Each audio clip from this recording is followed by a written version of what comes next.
Ça va commencer là. Bon, c'est bon.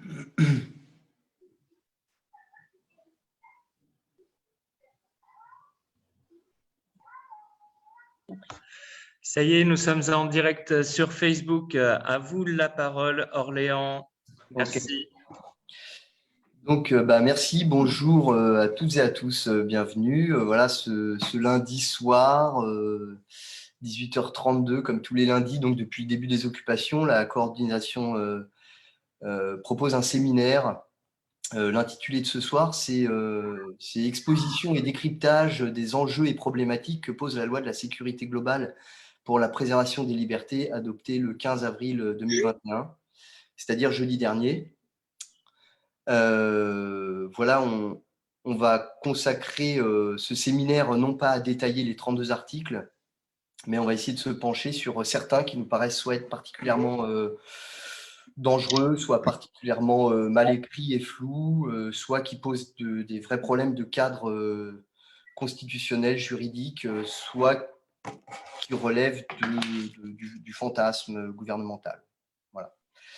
Je vais donner la parole tout de suite à Sacha qui va nous faire une courte introduction sur ce qu'on appelle la police, puisqu'il s'agit dans l'ensemble de ces lois, c'est souvent de redéfinir, de donner de la compétence, d'encadrer, de donner de nouvelles armes aussi à la police. Donc voilà, un petit exposé de cette notion. Ouais, un bref rappel. Bonjour à toutes et tous déjà. Donc, le rôle essentiel de la police, sa raison d'être, c'est un rôle politique. D'abord, elle existe pour défendre les intérêts de l'État, de la propriété, des moyens de production. Accessoirement, elle sert aussi donc à défendre les personnes, les citoyens contre des bandits, des criminels, des fous. Mais c'est évidemment ce rôle secondaire et accessoire qui est mis en avant par les tenants du système pour justifier l'existence de cette police. Il faut savoir que le rôle de la police défini par l'article 12 de la Déclaration des droits de l'homme de 1789, c'est, je cite, « La garantie des droits de l'homme et du citoyen nécessite une force publique.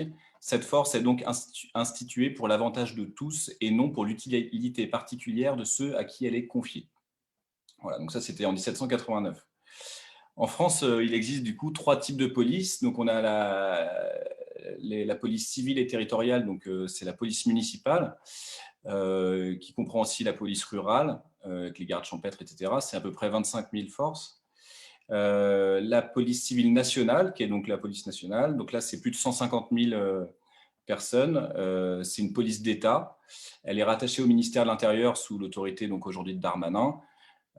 Et elle naît en 1941 sous le régime de Vichy par un décret signé par Pétain. Voilà, Darmanin, Pétain, ça rime. Militaire et nationale. Donc ensuite, dernier type de police, c'est la police militaire. Donc c'est la gendarmerie nationale. Et là, on a plus de 100 000 forces également. La gendarmerie nationale, c'est une force armée française qui est chargée de mission de police et qui est placée aussi sous le tutelle du ministère de l'Intérieur. Ça, c'est important parce que contrairement, enfin, on pense souvent que contrairement aux policiers, les membres sont des militaires, ce pas des fonctionnaires d'État, mais globalement, en fait, la majorité des missions des deux forces est quand même similaire. Il faut savoir que le budget de la sécurité a augmenté de plus d'1 milliard d'euros depuis l'élection de Macron, qui en a fait la sécurité une priorité, et avec notamment aussi en plus un recrutement de 10 000 policiers et gendarmes sur 5 ans. Donc cette police, qu'est-ce qu'elle fait? Donc je vais parler rapidement de la répression policière, mais très rapide parce que c'est pas le sujet. Mais entre 2017 et 2019, on a environ 15 morts par an, une centaine de blessés. Ça, c'est les chiffres officiels de l'IGPN que je donne. Pareil, en 2019, l'IGPN a été chargé de 1500 enquêtes judiciaires, donc une hausse de 23% par rapport à 2018, dont plus de 800 portant sur des violences volontaires. Et l'arme la plus génératrice de dommages, c'est sans conteste, le lanceur de balles de défense, le LBD, qui malgré les instances de différents militants parlementaires, voilà, on vient de voir que le ministère de l'Intérieur venait de faire un appel d'offres le 14 mars dernier pour une commande de 170 000 munitions de cette arme. Voilà, Amnesty International notamment cible plusieurs causes de violence, donc notamment un usage disproportionné et illégal de la force. C'est le cas avec la technique du plaquage ventral, avec les armes comme le LBD, avec les tirs de grenades de désencerclement, les contrôles d'identité discriminatoires, Donc, tout ce qu'on dit quand on parle de contrôle au faciès, notamment. Et puis, évidemment, l'impunité policière qui est toujours là. En gros, hein, sur toutes les plaintes qui sont déposées à l'IGPN, il y a une grande majorité des plaintes et des saisines qui sont classées sans suite. Voilà, donc on en est même aujourd'hui à un stade en France où même les Nations Unies, le Défenseur des droits ou le Conseil de l'Europe se sont emparés en fait de toutes ces polémiques, de toutes ces affaires, et sont inquiétés de l'usage excessif de la force en France et des restrictions que ça entraîne pour le droit des personnes, notamment à manifester pacifiquement. Voilà. Et donc, je vais redonner la parole à Laurent pour présenter du coup cette nouvelle loi qui renforce les pouvoirs donc, de cette police que je viens d'introduire. Moi, je voulais continuer avec une citation de Lao Tse. Voilà. Parvenir à battre son adversaire sans l'avoir affronté est la meilleure conduite. Tout art de la guerre repose sur la duperie. Il faut feindre la faiblesse afin que l'ennemi se perde dans l'arrogance. Attaque ton ennemi quand il n'est pas préparé. Apparaît quand tu n'es pas attendu. Bon. Donc, la loi de sécurité globale, c'est une série de lois, d'articles qui viennent compléter, modifier, reformuler une partie du code de la sécurité intérieure et du code pénal aussi. Et donc, c'est suite au rapport de la mission parlementaire de la sécurité remis au Premier ministre par les députés Alice Thourot et Jean-Michel Fauvergue en septembre 2018 que s'élabore la proposition de loi de sécurité globale. La première proposition de loi date du 20 octobre 2020. Et après une lecture au Sénat qui a été modifiée assez légèrement, l'article 24 a été modifié, celui qui a fait beaucoup de bruit, évidemment, mais bon. Le titre du texte aussi a été modifié et ça a été adopté jeudi dernier, donc le 15 avril 2021, sous le nom de Sécurité globale pour la préservation des libertés. Et je vais donner la parole à Sophie qui a quelque chose à nous dire au sujet même de comment ce projet de loi est arrivé jusqu'à nous. Oui, bonjour. Déjà, merci de m'avoir invité pour parler avec vous de la loi sécurité globale. Donc, je vais juste me présenter rapidement. Moi, je suis membre du collectif montpelliérain Danger Loi Sécurité Globale, qui regroupe, comme au niveau national, une soixantaine d'organisations, mais aussi des citoyens. Je suis avocat au barreau de Montpellier, je suis à la Ligue des droits de l'homme et au syndicat des avocats de France.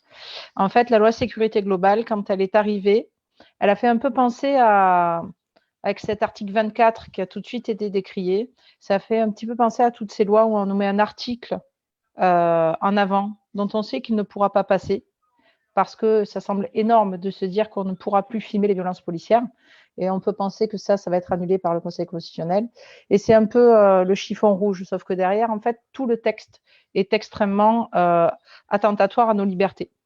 La première chose qu'il faut voir, c'est que on nous présente ce texte comme étant issu d'un rapport parlementaire de 2018.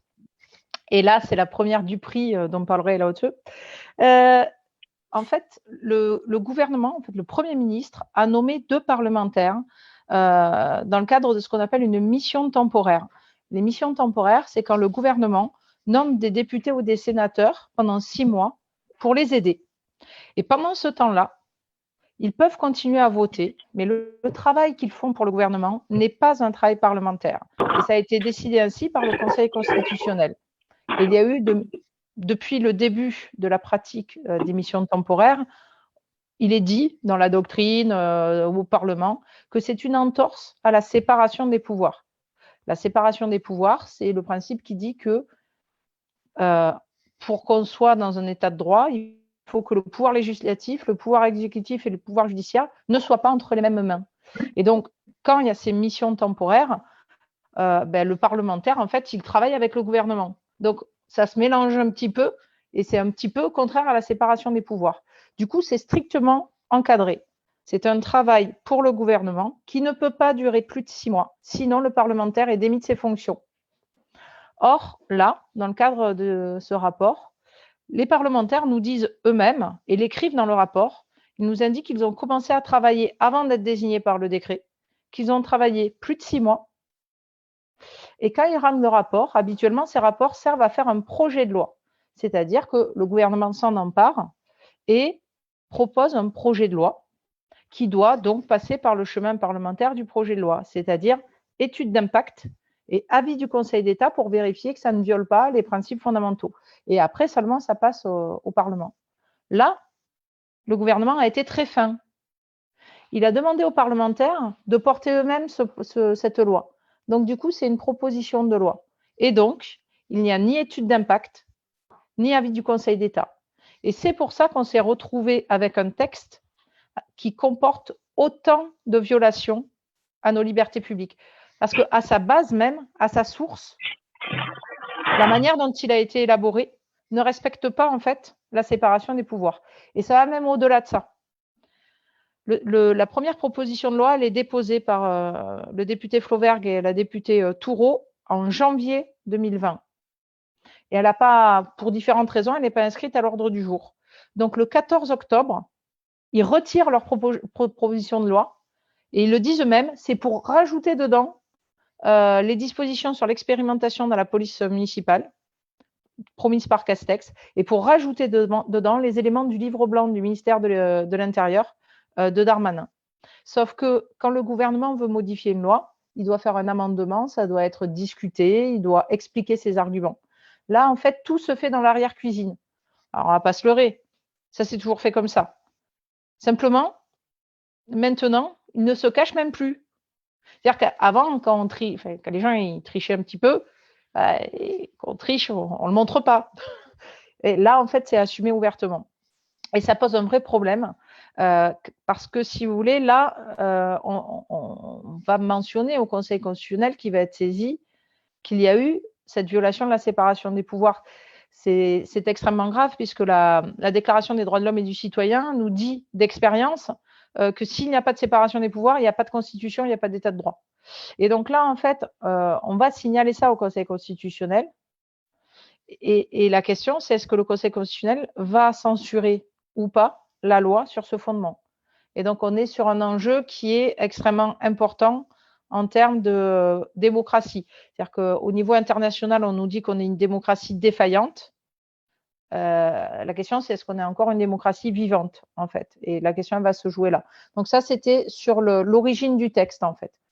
Après, sur les différentes parties sur lesquelles vous allez intervenir, il y a quand même de multiples violations qui se posent tout au long, en fait, du texte. Mais je ne sais pas si c'était très clair, pour le coup. Si, c'est très clair. Merci beaucoup, Sophie. Et puis, de toute façon, on va non pas détailler les 32 articles, mais on va lister un petit peu, on va s'arrêter par-ci, par-là. Je vais commencer par vous lire comment on introduit cette loi quand on la présente à la Chambre. On dirait une rédaction assez bien pensée d'un élève de première. L'insécurité prend aujourd'hui des formes de plus en plus variées dans le quotidien des Français. Aujourd'hui, les incivilités dans les transports jusqu'aux violences graves sur les personnes, en passant par les trafics, notamment de stupéfiants en bas des immeubles, les violences urbaines ou les rixes entre bandes. Voilà, ça commence comme ça. La loi se dit vouloir mieux articuler, rendre plus efficace, tuiler en quelque sorte les compétences des forces de l'ordre en fonction de leur mission, de leurs possibilités face au droit et à la justice, leurs compétences. On va voir que dans de nombreux cas, l'efficacité recherchée n'est pas toujours évidente et que le tuilage avec le juridique pose, tu en parlais, des vraies questions aussi de séparation des pouvoirs qui reste un pilier de la démocratie, sans parler du caractère assez violent de certains articles, quoi. Donc le titre 1, ça s'intéresse aux dispositions relatives aux polices municipales. Donc on va lister un petit peu ce que ça change. Voilà. Donc en tout premier lieu, à titre expérimental et pour une durée de 3 ans, donc l'ensemble des policiers municipaux dans les villes où il y en a plus de 20, c'est-à-dire c'est des villes à peu près de 20-25 000 habitants, et qui possèdent un chef de la police, peuvent faire une demande pour que l'ensemble des compétences d'officiers de police judiciaire leur soient octroyées. Pas tout à fait l'ensemble des compétences, c'est pas vrai, mais certaines compétences d'officiers de police judiciaire.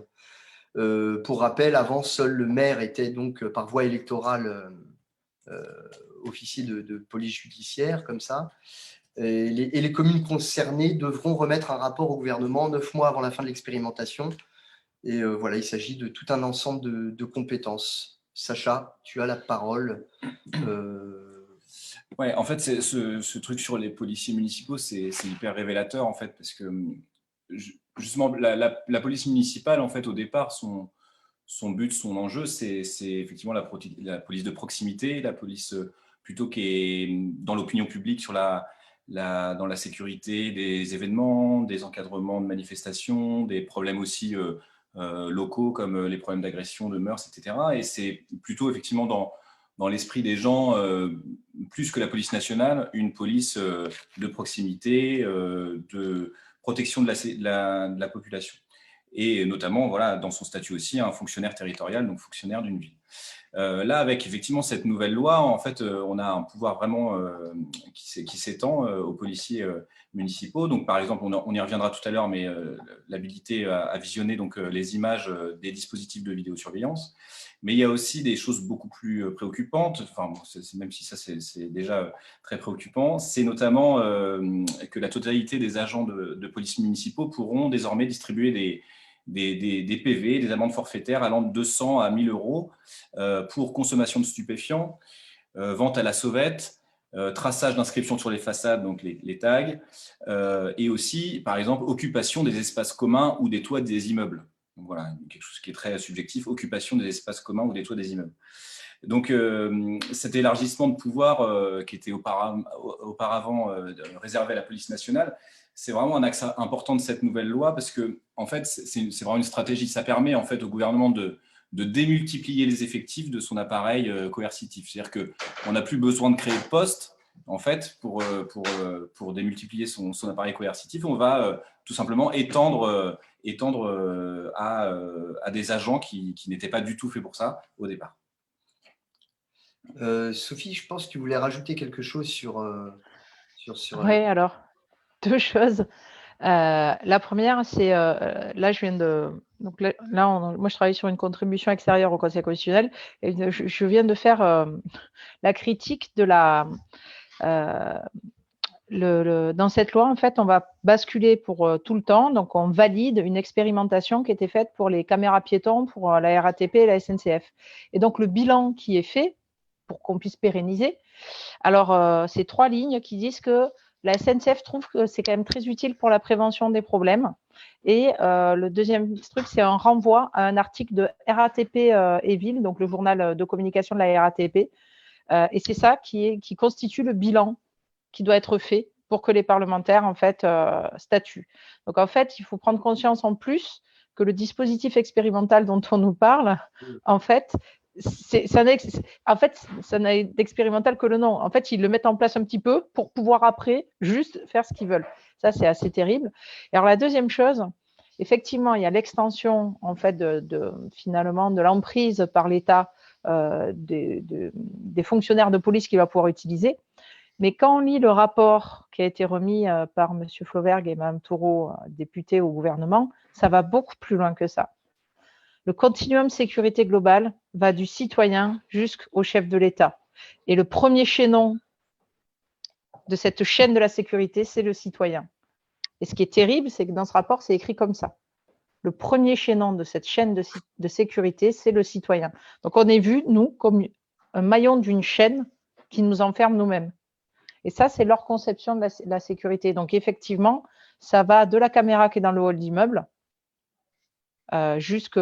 Voilà, tout le monde doit participer à cette société de surveillance, en fait. Et tu me disais aussi quelque chose sur comment la police nationale allait revenir en fait sur le maillage et comment on allait centraliser la police nationale et comment en fait ça crée des inégalités. Oui, parce qu'en fait, ça s'appuie aussi sur un rapport de la Cour des comptes qui a été rendu en octobre, notamment 2020, mais qui avait déjà été retravaillé avant, et qui constate en fait que, en fait, le constat, c'est que la police nationale se retire. Il n'y a plus beaucoup d'effectifs.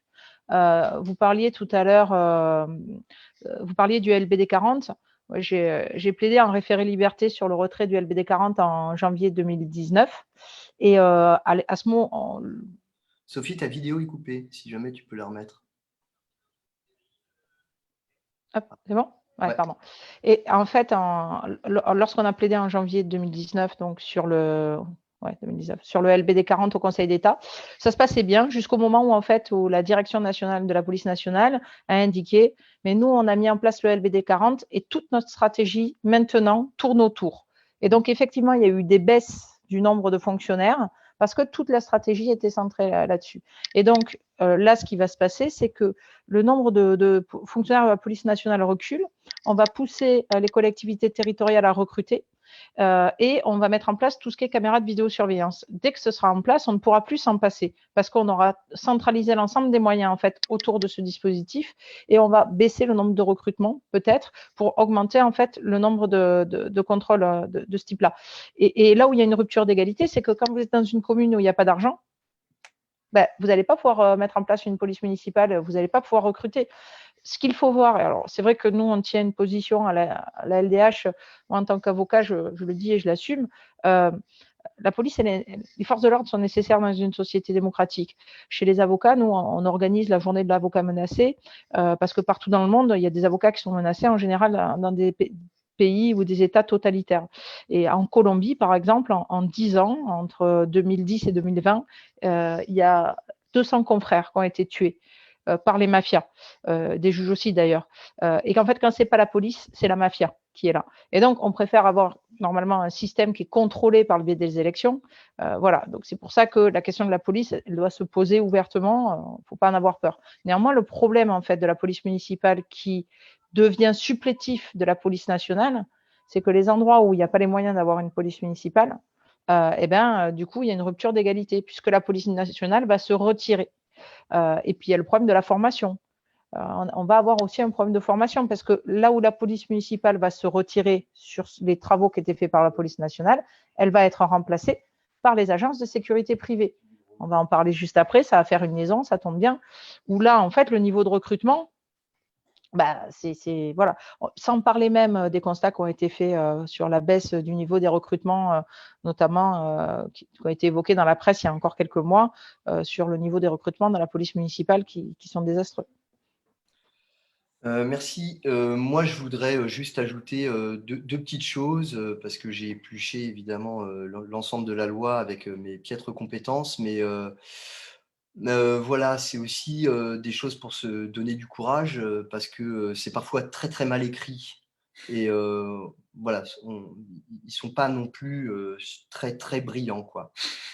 Les procès-verbaux qu'ils établissent, par exemple, les agents, les policiers municipaux peuvent également comporter des déclarations spontanées de personnes faisant l'objet de relevés d'identité. Ça, par exemple, c'est quelque chose de complètement fou parce que, une déclaration spontanée, on ne comprend pas bien ce que c'est.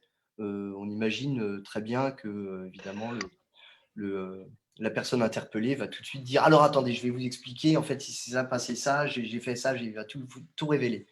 En fait, le relevé des paroles, c'est quelque chose qui est très, très, très encadré par la loi. C'est un officier de police judiciaire, il doit écrire sa question, il doit relever la réponse. C'est quelque chose qui est très formalisé dans le droit et de balancer comme ça, qu'on a le droit de relever des déclarations spontanées, ça pose une vraie question. Ça rend le reste très, très flou. Voilà. On ne sait pas trop de quoi ils veulent parler. Il ne faut pas oublier aussi qu'ils vont expérimenter, donc, et ça on le verra après, mais ils ont rajouté le fait que les drones pouvaient être expérimentés par les polices municipales et les caméras piétons généralisées. Oui, Donc, avec voilà. un accès de plus en plus large à qui a le droit de visionner. C'est-à-dire au départ, c'est le chef de la police, puis c'est les adjoints. En fait, ça va être carrément des gens de la mairie aussi, qui seront habilités par ricochet. Et puis, ça pose dans des petites localités des vrais problèmes de tout d'un coup, en fait, j'observe mon voisin, ma famille, etc., quoi. Enfin, ça pose de réels problèmes. On va le voir un petit peu plus loin, quoi. Il y a aussi quelque chose d'autre, c'est que voilà, la justice devra, par ailleurs et en contrepartie de tout ça, informer le maire de tout ce qui est classé sans suite de ce qui s'est déroulé sur le territoire de sa commune. Et pour en avoir parlé avec une juge d'instruction, elle me disait que ça allait couler la justice. Ce sont ses mots. Ça prend déjà énormément de temps, donc tout relayer relier tout ce qui est classé sans suite. Il suffit d'un peu de zèle de policiers municipaux pour voir une administration judiciaire crouler sous la paperasse et le manque de temps, il va falloir embaucher. Bon, c'est peut-être une bonne chose, quoi. Voilà, ensuite, il y a tout un article, mais on va passer dessus, qui est le chapitre 2 et 3 sur en fait, les agents de police municipale, parce que Paris est en train de se doter d'une police municipale, donc évidemment qui aura quasiment les mêmes compétences qu'une police nationale, mais à moindre frais, avec ce dont tu parlais, Sophie, c'est-à-dire les problèmes de formation, parce que rien n'est clairement défini en termes de formation complémentaire des agents municipaux, qui accède à ces postes, etc. C'est pas très clair, mais il y a tellement à dire sur la suite que je propose qu'on saute un petit peu cette… voilà. En tout cas, la ville de Paris va donc avoir une police municipale qui aura voilà, des compétences d'officier de police judiciaire. Le titre 2, justement, il traite des dispositions relatives au secteur de la sécurité privée. Donc, pour un petit rappel, c'est le CNAPS, le Conseil national des activités privées de sécurité, qui gère, qui délivre des agréments en matière de sécurité des entreprises privées. À la lecture de ce chapitre, on sait plus s'il s'agit de sécurité privée ou d'être définitivement privé de sécurité. Je n'ai pas pu m'empêcher de faire cette blague, quoi.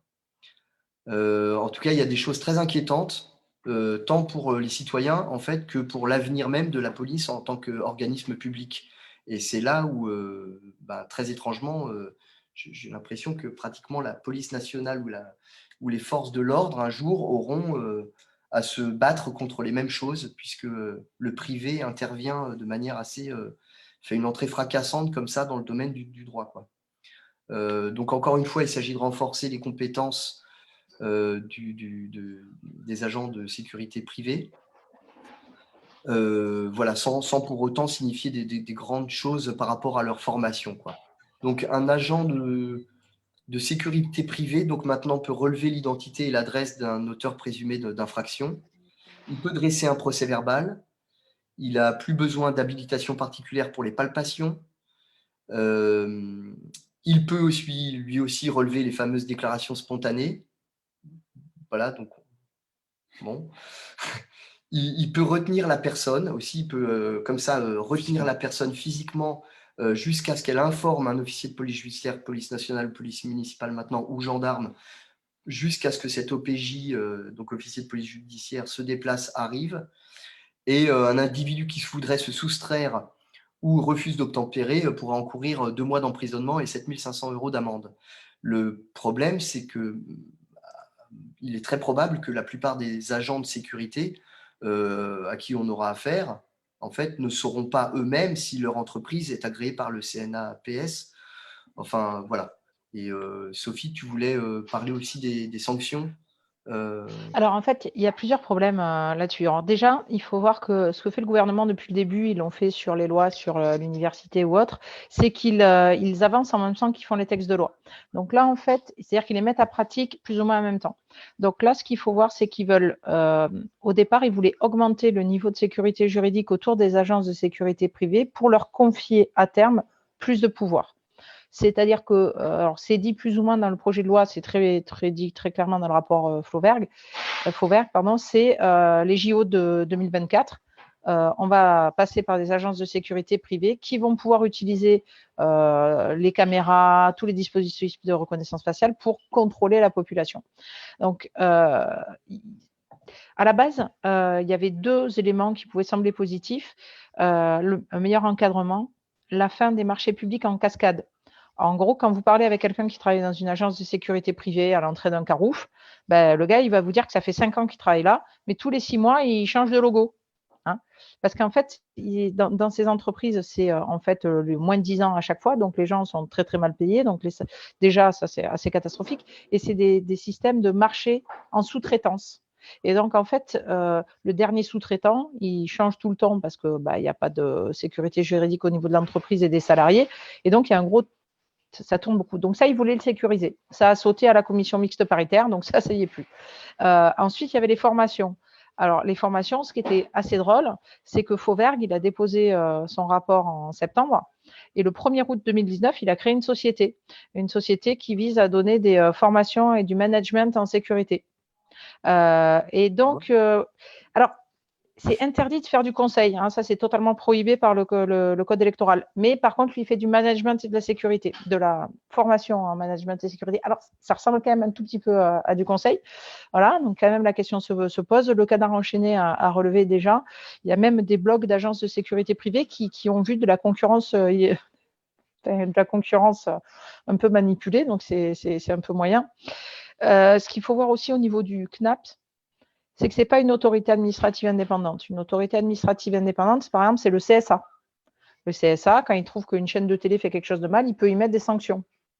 Là, le CNAPS va avoir un pouvoir de sanction, mais ce n'est pas une autorité administrative indépendante, puisque là, elle est composée par moitié par des représentants en fait, de ces agences. Donc, ce qui est un peu terrible, c'est qu'on va transmettre directement un pouvoir de sanction, en fait, donc un peu comme une prérogative de puissance publique, à quelque chose qui est un établissement public et qui n'est pas une autorité administrative indépendante. Donc là, on a aussi un risque d'être contraire à la Constitution, parce que finalement, les gens qui vont sanctionner sont en partie les gens du milieu professionnel, et il n'y a pas de déontologie comme à l'ordre des médecins ou l'ordre des avocats, etc.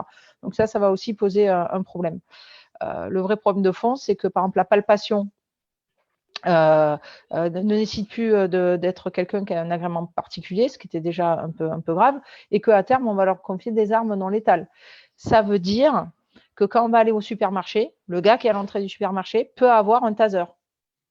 Je ne sais pas si on se rend bien compte. Donc, ce qu'il faudrait faire si on était en fait, soit on arrive à bloquer cette loi, soit à un moment donné, la question va se poser de qui va être derrière ces agences de sécurité. Parce que si Fauvergue, qui est député, dépose lui en fait des statuts de société, soit pour faire des formations qui vont être rémunérées puisqu'elles sont un peu plus obligatoires désormais par la loi sécurité globale, soit va lui-même en fait, on va dire, conseiller ces sociétés, la question est est-ce qu'à terme, il faudrait que les syndicats se dotent en fait, comme certains syndicats ont des agences de formation pour effectuer des formations syndicales, est-ce qu'ils doivent transformer leur service d'ordre de manifestation en agence de sécurité privée? Parce qu'il faut quand même voir que la logique dans laquelle on est en train de rentrer, c'est une logique de contrôle de la population par des systèmes de reconnaissance faciale, des techniques numériques. C'est global et total.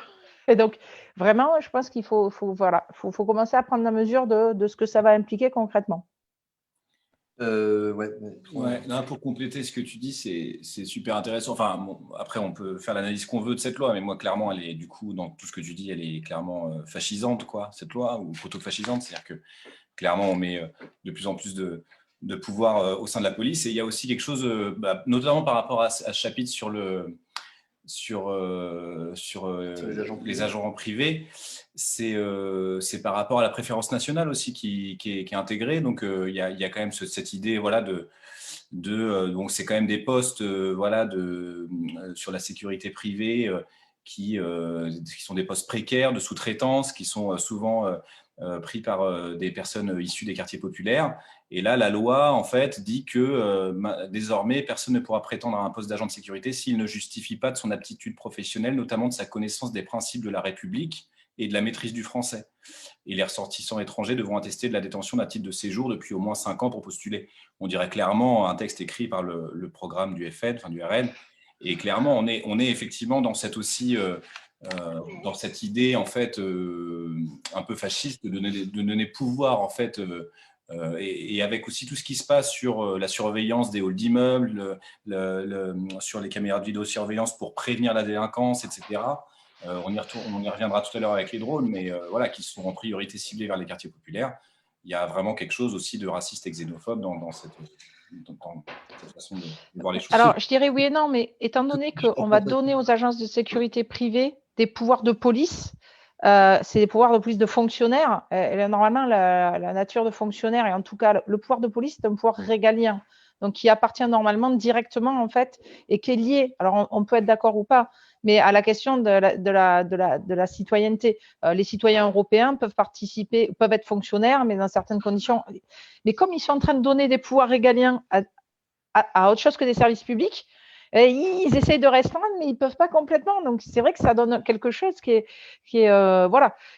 effectivement, alors, je vous le dis, parce que par ailleurs, je suis spécialisée en droit des étrangers, la connaissance des principes de la République sont nécessaires déjà pour les titres de séjour.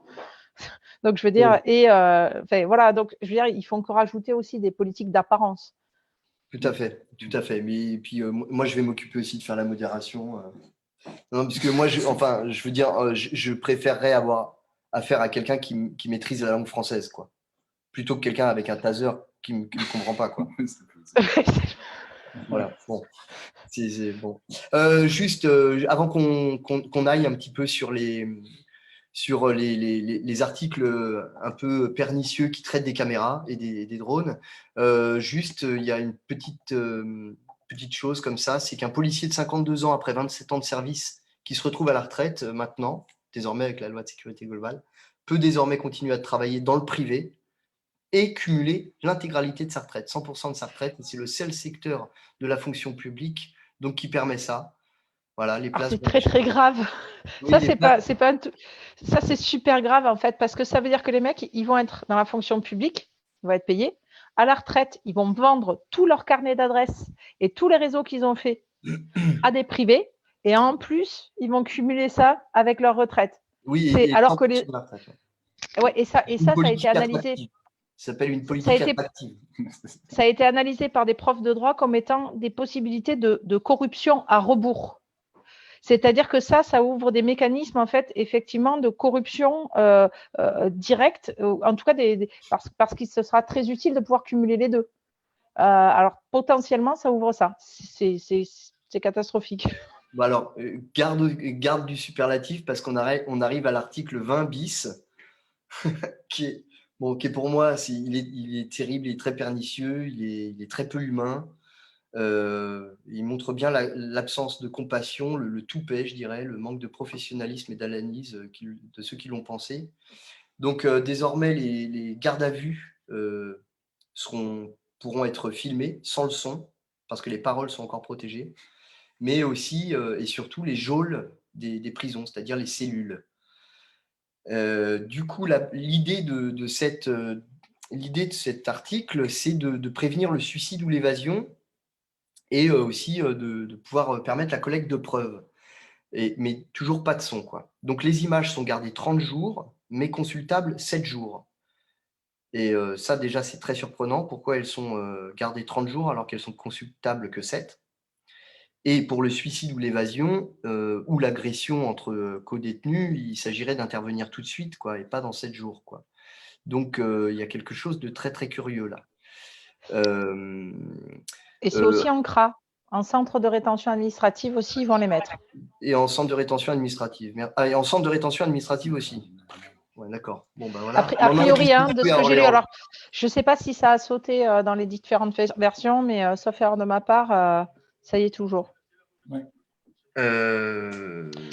Donc voilà, c'est-à-dire que si il se passe quelque chose, par exemple une agression entre co-détenus, de toute façon il y aura une saisie par le parquet, donc de toute façon les images seront exploitables dans un délai bien plus supérieur à 30 jours.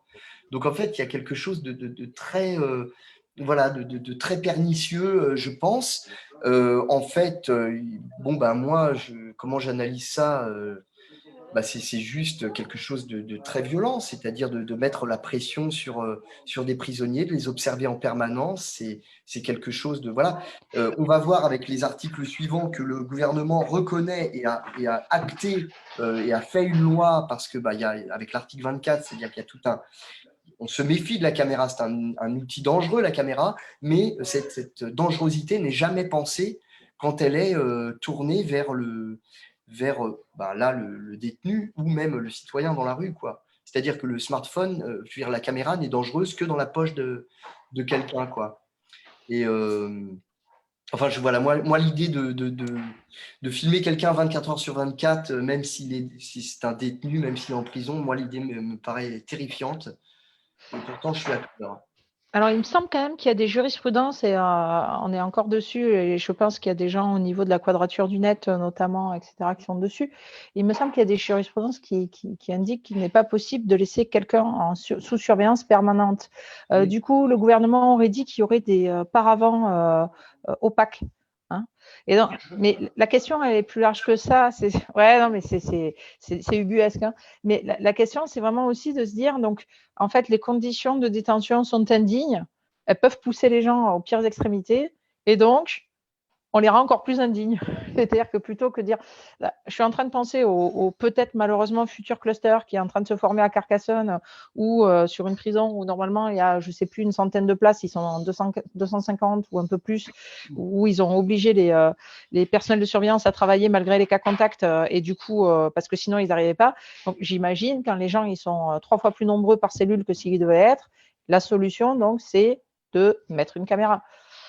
Donc là, on va essayer de mobiliser le concept de. Alors, on pensait mobiliser le concept de dignité de la personne humaine, mais on ira peut-être sur le concept de fraternité qui a été gagné au Conseil constitutionnel par Héroux, parce que là, normalement, en fait, on passe quand même un cap sur la question de la surveillance qui est quand même extrêmement violent et qui risque de conduire au pire aussi parce qu'on ne sait pas comment les personnes. On l'a vu pendant le confinement. Le fait d'être tout le temps enfermé, c'est déjà extrêmement compliqué. Mais enfermé et surveillé en permanence, c'est quelque chose d'extrêmement violent. C'est évident. Ouais. Et puis, c'est aussi, oui, dans cet article qu'il y a cette idée de mettre des caméras. Donc je crois que ça avait été d'abord abrogé par les sénateurs, hein, je crois, et puis réintroduit en dernière lecture, c'était faciliter l'installation des caméras dans les halls d'immeubles. Et donc, au motif vraiment très flou de prévention de la délinquance, quoi. Donc, c'est effectivement, moi, je rejoins Laurent dans ce qu'il disait sur les formulations, en fait, des préventions de délinquance, ou toutes ces formulations un petit peu qui sont pas très claires et surtout qui laissent libre à toute interprétation pour la police, quoi.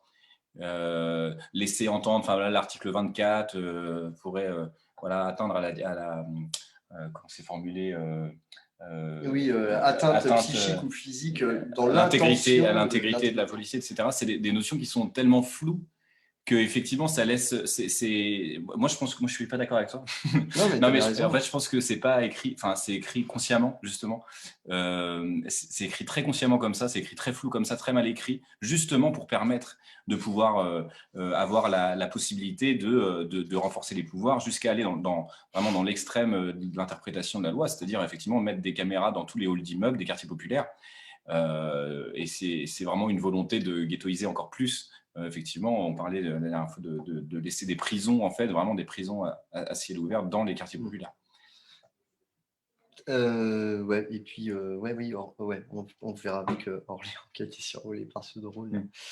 On passe à l'article 21, voilà, bon, bah, qu'on va passer très vite dessus, puisque c'est quelque chose qui vient encadrer voilà, quelque chose qui existait déjà depuis 2016. C'est relatif aux caméras embarquées chez les policiers. Voilà, donc une caméra qui doit être visible, qui doit apparaître petit point rouge pour dire qui peut s'enclencher à n'importe quel moment. Voilà, c'est des caméras portées par les agents de police et qui doivent pouvoir enregistrer d'une part et transmettre le contenu en temps réel directement voilà, au chef de la police ou à la personne en charge de visionner ça. L'article 22, voilà, il est beaucoup plus problématique selon nous. C'est tout ce qui concerne les aéronefs. C'est-à-dire sur l'article 21, c'est celui quand même qui dit que tu peux faire du traitement de données. C'est-à-dire qu'avant, ils n'avaient pas le droit de toucher aux images. C'est-à-dire que les images étaient prises et ne pouvaient pas être transformées. Or là, en fait, ils ouvrent la possibilité de transformation et donc c'est par là qu'ils vont mettre en place la reconnaissance faciale. Voilà, qui n'est pas interdite. Alors, il y a eu des débats, j'ai relu bien les débats, donc il y a des sénateurs qui ont essayé de faire passer notamment des amendements pour interdire la reconnaissance faciale, et ça a été rejeté avec avis défavorable du gouvernement et des rapporteurs qui ont dit, eux, à l'inverse, qu'ils voulaient pouvoir en faire. Donc, en fait, il y a quand même voilà, c'est pas complètement dit, mais ça vient de là. De toute façon, c'est souvent dans l'articulation des articles aussi que se joue la sécurité globale, quoi. En effet, tu as bien fait de le préciser, quoi. Donc l'article 22, bah, c'est un peu l'avenir, c'est un peu l'avenir, quoi. Donc c'est un article qui vient essayer d'encadrer juridiquement un truc qui, en gros, ne peut pas être encadré. Voilà, c'est le drone, c'est-à-dire c'est l'œil de l'aigle. Donc il y a le gouvernement a passé une commande de 650 drones pour 4 millions d'euros. L'armée en veut 2000, des micro-drones. Alors par exemple, à titre d'exemple, par exemple, les drones ne doivent filmer aucune fenêtre d'habitation particulière ou des entrées de jardin. C'est dit, c'est écrit. Mais en fait, quand on pense qu'un drone peut comme ça voler à 200-300 mètres de haut, Bah, c'est comme les tirs de LBD qui sont censés ne pas être tendus, mais tirés en cloche, en fait. C'est un peu tirer en pareil. cloche, ouais. Alors, il y a des dispositifs qui existent pour occulter, mais c'est le policier qui filme par le drone qui le met. Voilà. Oui, Voilà. non, mais je veux dire, quand il s'agissait d'un réverbère et de faire un cadre, on pouvait quand même, enfin, je veux dire, le drone, il est mobile, forcément, forcément, il finira par, en fait, Et- c'est l'intrusion complète dans la vie, dans la vie privée, quoi. Ben, on ne C'est peut plus l'intrusion, imaginer sortir de chez nous sans penser être sous surveillance. Et c'est vraiment le point, en fait, je pense, c'est le point culminant de cette loi. C'est-à-dire, ça nous montre qu'on ne peut plus, que quand on sort de chez nous, on doit systématiquement penser qu'on peut être surveillé. Parce que là, c'est les drones, mais à Nantes sont arrivés des chiens de biodynamique. Donc, on sait que derrière, ce sera des chiens. Le livre blanc nous parle en delà de la reconnaissance olfactive. Hein, donc oui, et là, ça veut dire, on dit putain, je suis dans Fahrenheit 451. Mais c'est un peu ça, excusez-moi. Non, tu as raison. Une autre particularité, enfin voilà, le drone devra, selon la loi, donc informer le public qu'il est filmé. Et là encore, on imagine bien que pour filmer un match de foot ou un événement sportif ou un concert, on peut encore imaginer que le drone arrive à proximité et dise attention, on va filmer. Mais en fait, pour tout un quartier, une ville, une rue, et puis je pense que la période en ce moment, avec les confinements, les couvre-feux, exacerbe et aiguise notre regard, le regard qu'on peut porter sur cette chose-là, parce que le drone, en gros, il va pouvoir être utilisé pour les pompiers, pour la marine, pour prévoir des séismes, pour prévoir des incendies, pour comprendre où sont les foyers des incendies. Mais il va pouvoir être utilisé pour déployer les forces de l'ordre dans une manifestation, pour encadrer, pour suivre, pour voilà, surveiller. Et on imagine très bien un couvre-feu ou un couvre-feu avec utilisation de drones, où en fait, on n'a plus besoin de on croiser. les a déjà eus, hein, nous. À Montpellier, on les a eus et sur les manifestations et on les a eus en début de confinement. Et il y a eu des recours qui ont été faits au Conseil d'État. Ouais, voilà. Mais enfin, on imagine comme ça que le couvre-feu, le drone vient, il vient nous parler, il vient nous dire qu'est-ce que c'est votre motif impérieux pour être sorti de chez vous. À Orléans, sur l'expérimentation qu'il y a eu, c'était tout début avril, et d'ailleurs c'était sous le commandement du RAID, j'étais surpris d'apprendre ça. Et donc ils ont fait une expérimentation sur 2 quartiers populaires, encore une fois vraiment arbitrairement, d'Orléans, la rue des Carmes et le quartier de la Source, et c'était des drones qui continuellement donc survolaient la rue et avaient un message sonore qui disait restez chez vous, restez chez vous, restez chez vous, restez chez vous. Et donc, c'est effectivement, on est tout de suite dans Black Mirror, quoi. Mais vous avez donc vu qu'ils ont fait passer le 1er mars un décret qui permet dans les transports d'analyser et d'informer en continu les gens. Du type, 80% de ce wagon dispose du masque. Donc, c'est parce que ça commence en fait à être dans quelque chose de très global là aussi et on rentre dans cet apprentissage du contrôle. Ouais, voilà, le drone, c'est l'arme du renseignement, quoi. C'est le délateur, c'est l'aigle, quoi. Il y a des chances que ce soit censuré, ça quand même. Hein. Enfin, je veux dire, il y a quand même au niveau de la proportionnalité. Je veux dire, tout le monde va le contester. Le Conseil constitutionnel va donc se placer pour regarder s'il y a assez de garanties ou pas. Bon, c'est vrai que depuis 15 ans, grosso modo, le Conseil constitutionnel n'a pas fait un contrôle très resserré des questions de sécurité. C'est-à-dire qu'il a laissé vraiment, notamment dans toutes les lois terrorisme, etc., antiterrorisme, hein, état d'urgence aussi en 2015, après, il a laissé beaucoup de marge. Mais là, on est sur quand même quelque chose de nouveau qui va se généraliser. Et par exemple, avec le collectif de Montpellier soutenu par la coordo nationale, on a lancé des saisines citoyennes. C'est-à-dire que partout en France où il y a eu des coordos, on va saisir le Conseil constitutionnel sur la base d'un texte de contribution extérieure pour bien lui montrer que partout, on se rend compte que ce qui se passe, ça va violer nos droits et qu'on ne veut pas être enfermé à ciel ouvert.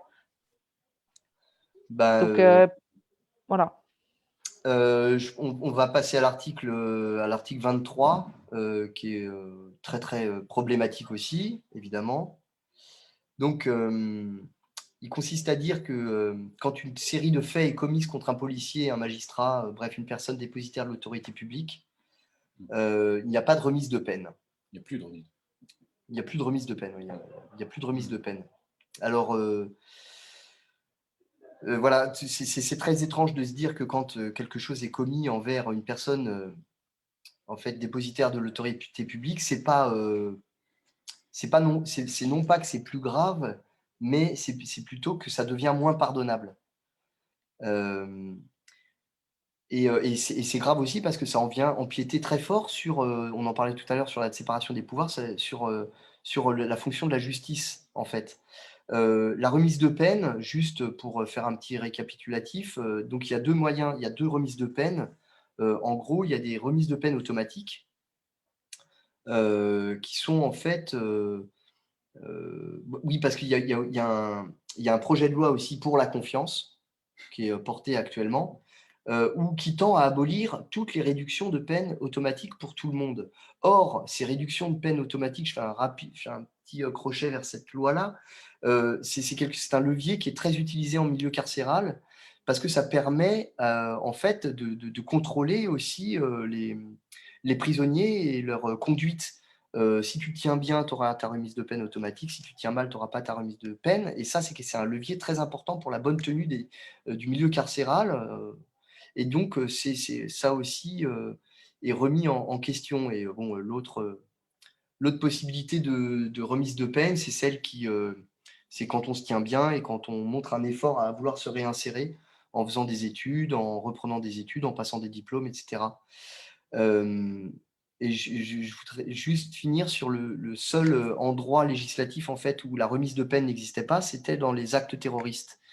Et donc, très subrepticement, on en arrive à se rendre compte que, en fait, s'attaquer à un policier aujourd'hui est directement relié à un acte terroriste, en fait. Et là, on est vraiment on est dans la peur et dans le fantasme aussi, je crois. Si vous voulez creuser sur cette question, donc il y a notre garde des Sceaux qui vient de déposer une fantastique nouvelle réforme de la justice, mais en gros, le système vers lequel on s'oriente au niveau de la justice, c'est en fait de faire un profilage des données accessible un peu partout pour tracer le profil psychologique de la personne et à côté faire une compilation du droit applicable et de la jurisprudence, fusionner les deux pour donner un préjugement au magistrat qui pourra juger plus ou moins en visio. Donc, on a réussi avec plein de recours, avec tous les syndicats, à s'opposer à ce qui est trop de visio-audience, mais qui pourront à terme avoir un préjugement plus ou moins qui va arriver, notamment à mon avis dans tout ce qui est comparution immédiate, qui pourra arriver déjà quasiment fait. Donc, la question, en fait, effectivement, de la prise en compte de la réhabilitation de la personne, de l'humanité qu'il doit y avoir, en fait, dans la justice, qu'elle soit dans la peine, quand elle est effectuée, ou au moment de la décision judiciaire, tout ça est un peu en train de voler en éclats. Ouais, merci beaucoup. Je pense qu'il faut qu'on accélère un peu parce qu'on a pris beaucoup de temps et puis il y a encore, voilà, on est bientôt vers la fin, mais on a quand même des petites choses à se dire encore. L'article 24 qui a fait couler tant de bruit, au fond, il apparaît presque inoffensif aujourd'hui. Ça va être très très difficile d'obtenir des condamnations parce que bon, donc est puni d'1 an d'emprisonnement et de 75 000 € d'amende le fait de diffuser par quelque moyen support dans le but qu'il soit porté atteinte à son intégrité physique, l'image du visage ou tout autre élément d'identification d'un fonctionnaire de la police nationale ou d'un militaire de la gendarmerie nationale lorsqu'il agit dans le cadre d'une fonction de police. Voilà, donc voilà, au fond, voilà, si on en parlait dès le départ, c'est vraiment le petit mouchoir qu'on a agité. Bon, bah, finalement, en fait, on a le droit de filmer un policier. Le seul truc qu'on n'a pas le droit de faire, c'est le filmer et dire en plus, l'interpeller clairement et lui dire on va te faire la peau, c'est-à-dire le menacer directement. Ça pourrait être condamné, ou ensuite diffuser à des fins manifestes de vouloir porter atteinte à son intégrité physique, psychique ou à celle de sa famille.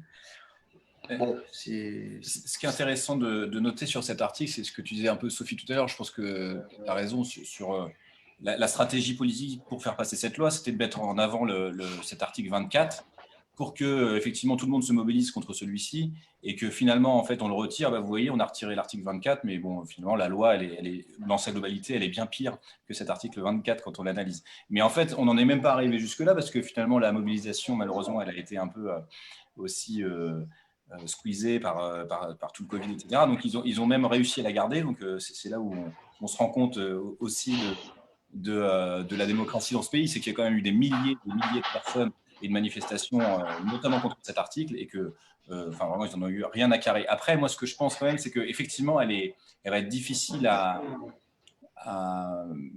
pour aller vers des condamnations, cette loi-là, sur la surveillance. Après, ce qu'il faut voir, c'est que ça part quand même d'une volonté de syndicats de police qui voulaient se protéger.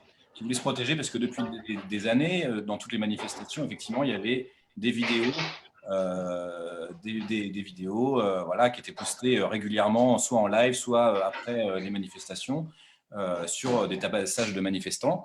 Et ce qui se passe, c'est que du coup, en fait, ils voulaient se protéger pour protéger leur immunité, en fait, finalement. C'est-à-dire qu'en fait, on le voit bien dans les rapports même de l'IGPN, même de la Ligue des droits de l'homme, qui en ont fait beaucoup, d'Amnesty International. Il y a très, très peu de mises en accusation qui sont allées au bout.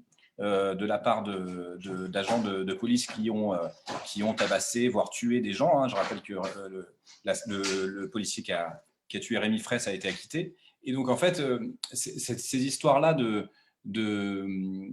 cet article-là, c'est symboliquement, en fait, pour moi, c'est celui qui cristallise tout ce qu'on peut voir sur ce côté fasciste, en fait, qui est en train de se mettre en place par cette loi, en fait, symboliquement. Parce que c'est de dire, en fait, on a toute l'immunité qu'on veut, et en fait, on s'en fout de la démocratie, on s'en fout de ce que vous pouvez faire, de ce que vous pouvez filmer, parce qu'en fait, on va mettre des lois pour nous protéger, et on va pouvoir tabasser qui on veut, et assassiner qui on veut. Donc en fait, c'est quand même très grave symboliquement. Après, je suis d'accord, finalement, c'est pas l'article le plus important, c'est pas l'article le plus dangereux, parce qu'effectivement, oui, sur les drones, c'est effectivement l'ouverture à vraiment de la surveillance généralisée. Mais quand même, c'est quelque chose qui est gravissime de valider, en fait, l'impunité policière.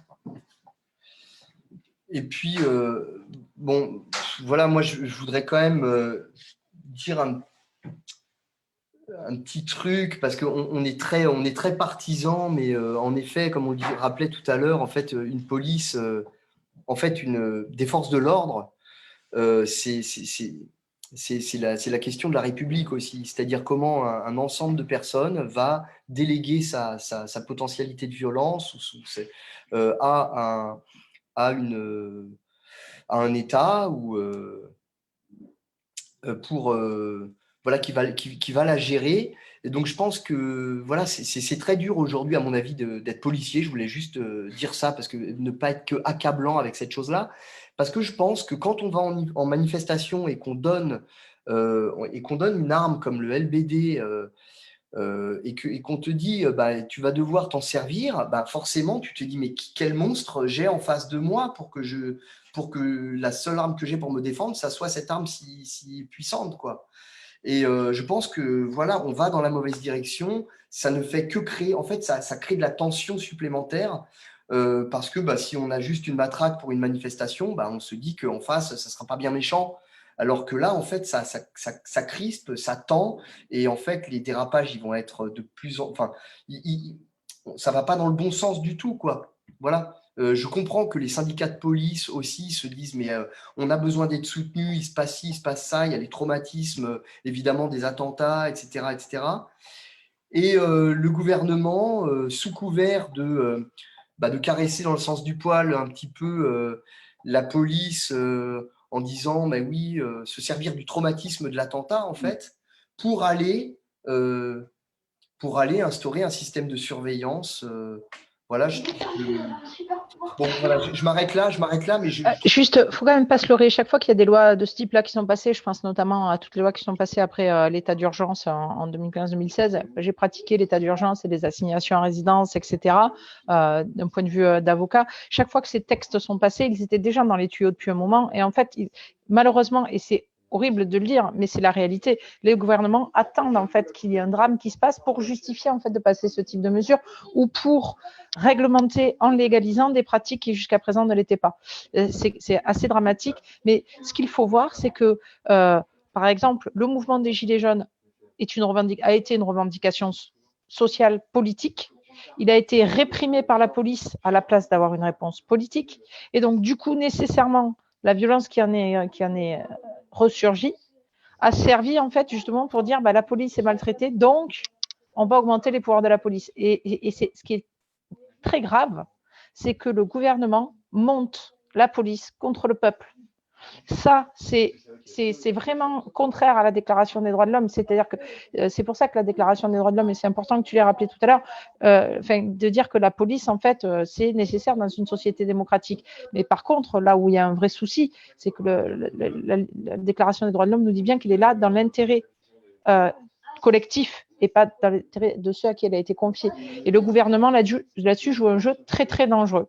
Et c'est plus un jeu. C'est ça le problème, c'est que là, on arrive à un moment donné où il va vraiment falloir en tirer les conséquences. on va terminer avec l'article 25, c'est-à-dire le fait qu'un fonctionnaire de police nationale ou militaire de la gendarmerie porte son arme hors service, qui porte son arme hors service dans les conditions définies par l'arrêté du ministère de l'Intérieur. On ne peut pas lui opposer l'accès à un établissement recevant du public. Donc, ici, on est dans un théâtre. On peut avoir comme ça un policier qui arrive avec son arme. On voit bien. Voilà, c'est sans doute c'est un article très très dangereux parce que évidemment, on imagine les dérives. Voilà, les bravades, les coups d'éclat. Je ne sais pas si les policiers vont essayer juste une fois pour voir. Ils vont garder leur arme. Et puis voilà, moi j'imagine très bien aussi le jour où il se passe quelque chose dans un établissement public et qu'il y a un policier qui n'avait pas son arme, on pourra lui dire alors qu'est-ce que tu fais alors, à quoi vous servez, et auquel cas alors il mettra toujours son arme. Et puis du coup, la dérive elle est très rapide. On peut imaginer aussi à 10 € acheter une plaque de police et avoir un flingue dans la poche et puis arriver dans un endroit, dans un lieu public. Et puis, voilà, c'est aussi c'est à la fois, comment dire, c'est un peu une mesure qui vient s'appuyer sur le Bataclan. C'est-à-dire le fantasme de s'il y avait eu un policier avec une arme, un Robocop, un Batman ou une espèce de super puissant, ou deux ou trois, ils auraient pu éviter le drame, on aurait pu éviter le drame. Mais en réalité, je veux dire, je serais, comment dire, potentiellement kamikaze ou si j'avais envie de faire un attentat, là, je m'achète une plaque de police, un petit brassard et puis hop là, quoi. Non ? Ouais. Et il faut savoir que le texte, il légifère en fait simplement sur les membres des forces de l'ordre qui disposent. En fait, ils disposaient déjà d'une autorisation de. Je ne savais pas ça, mais ils disposaient déjà d'une autorisation de port d'armes hors service pour les policiers nationaux. Et Gérald Darmanin, donc, il précise donc, qu'ils peuvent déjà, en demandant l'autorisation à leur hiérarchie, c'est-à-dire qu'avant, ils pouvaient demander l'autorisation à leur hiérarchie de rentrer chez eux avec leur arme de service. Mais donc Darmanin, il précise juste que dans les établissements publics, il y avait une coutume qui Il dit il y a simplement une coutume qui veut que le patron ou la patronne de l'établissement recevant du public peut refuser l'entrée à quelqu'un qui porte son arme de service, quoi. Et donc, là, cet article, en fait, il concerne tous les établissements recevant du public et ça couvre des réalités très différentes en termes d'équipement parce que cette catégorie, ça regroupe les établissements aussi culturels, les cinémas, les théâtres, évidemment, les salles de spectacle, mais aussi les équipements sportifs, voire les établissements scolaires. Donc, il y a un directeur d'école, par exemple, concrètement, théoriquement, en ce cas, théoriquement, un directeur d'école ne pourra pas, par exemple, interdire à un parent d'élève qui appartient aux forces de l'ordre de venir à une réunion parents-prof avec son arme de service. Sans son arme. Il ne pourra pas lui interdire de venir Il sans... ne pourra pas lui interdire de venir sans son arme.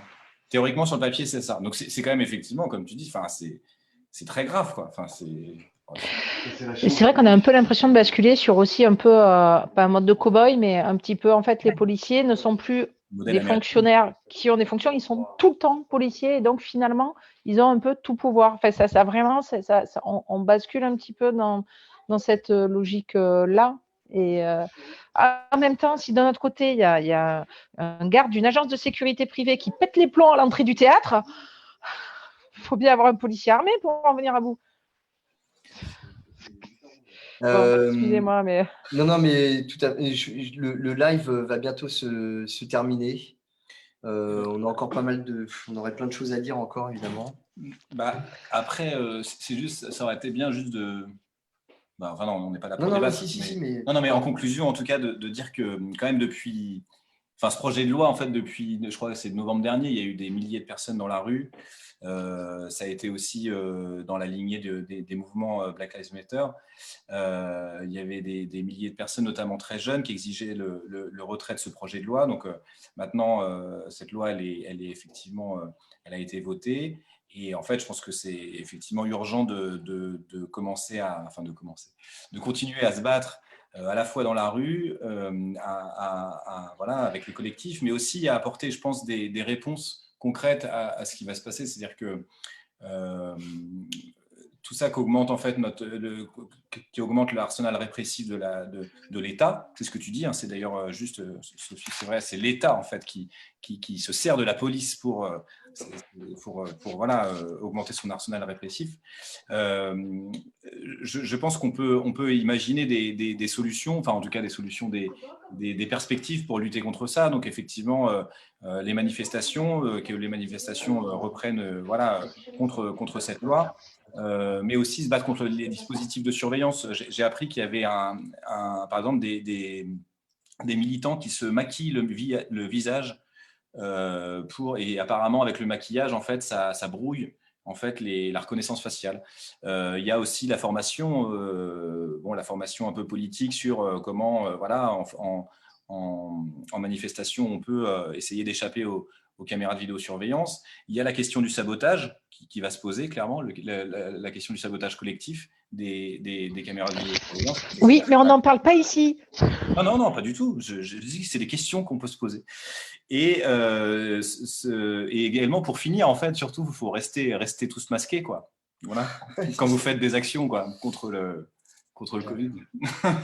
Si je peux juste rapidement dire, il reste quand même les saisines du Conseil constitutionnel qui vont être faites par les organes nationaux, SAF-LDH, Quadrature du Net, les syndicats de journalistes, a priori le Conseil national des barreaux, donc c'est-à-dire qu'il y a beaucoup qui le font, plus toutes les saisines citoyennes qui vont être portées par les coordos. C'est la première fois que ça va se faire et c'est vrai qu'on va quand même porter ça parce que pour le coup, si le Conseil constitutionnel ne censure pas, il faut qu'on ait vraiment conscience que là, concrètement, dans ce cas-là, la Déclaration des droits de l'homme nous dit qu'on n'a plus de constitution, on n'a plus de séparation des pouvoirs, donc on n'est plus dans un état de droit. Ça, c'est ce que nous disent les gens de 1789, donc il faut quand même le réfléchir très, très sérieusement. Il y a déjà d'autres choses. Alors, la peinture anti-reconnaissance faciale qu'il faut modifier très souvent. Il y a aussi des luttes à mener localement. Nous, par exemple, à Montpellier, on a obtenu que le maire s'engage pour qu'il n'y ait pas de drone. Pourtant, il nous colle des trucs à Montpellier, autant vous dire que c'est un peu lourd. On a eu ça. On va essayer de faire en sorte qu'il n'y ait pas ça dans les transports régionaux, puisque au niveau des transports régionaux par train, ça va se mettre en place aussi. Donc, on fait du lobbying un peu partout. On trace les caméras de vidéosurveillance. On peut avoir accès à toutes les données des caméras de vidéosurveillance qui sont mises dans une ville. Il suffit après de les mettre sur une carte pour connaître les zones en fait qui ne sont pas couvertes. On a fini par dire qu'on allait élever des mouettes parce qu'au final, la nature reprend toujours ses droits et que les mouettes attaquent les drones. Et s'il faudrait qu'on aille jusque-là, on restera des mouettes. Ok, bon, je vais conclure aussi à mon tour. Je voulais vous citer une phrase de Hannah Arendt dans La crise de la culture, évidemment, qui est au programme de formation de la police nationale. J'ai appris ça. Puisque l'autorité requiert toujours l'obéissance, je reprends, puisque l'autorité requiert toujours l'obéissance, on la prend souvent pour une forme de pouvoir ou de violence, mais là où la force est employée, l'autorité proprement dite a échoué. Elle a écrit ça. Et puis, voilà aussi, parler très, très brièvement du concept de sûreté, en fait, qui est aussi dans la Constitution de 1789. En fait, le concept de sûreté est un droit fondamental, est un droit constitutionnel. C'est le droit qu'a chaque citoyen d'être prémuni de l'autoritarisme ou d'un totalitarisme ou d'un autoritarisme de l'État. Et ça, c'est reconnu comme un droit constitutionnel qui n'est pas le cas du droit à la sécurité. Évidemment, c'est un droit à la sécurité, un droit qui est un droit juridique, mais ce n'est pas reconnu, et toujours pas, comme un droit constitutionnel. Donc, bah, voilà, on a une constitution encore pour nous, et tu parlais du Conseil constitutionnel et je pense que voilà, c'est tout ce qui reste. Et puis se former, comprendre, apprendre, s'y intéresser et se battre. Voilà, eh bien, Merci beaucoup. merci à toi, merci beaucoup Sophie pour ces interventions. Merci à l'Odéon pour la création de ce Facebook Live. Et puis à bientôt. Salut.